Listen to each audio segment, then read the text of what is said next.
Tingnan mo naman yung ginagawa namin, oh. Walang ya, parang ano. Tangke. Mga ka-shooter, maramdaman ninyo yung clutch, yung pedal na pag-apak mo, half mo lang pag-apak, maramdaman mo pag nanginginig yung paa mo, ito na po, release bearing ang sira.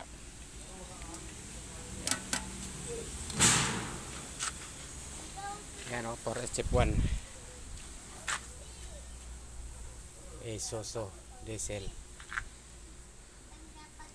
Yan po ang pinapalitan namin ng transmission. Yan ang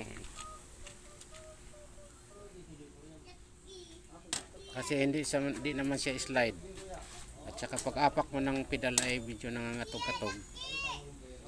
Ito ang release bearing ang ano.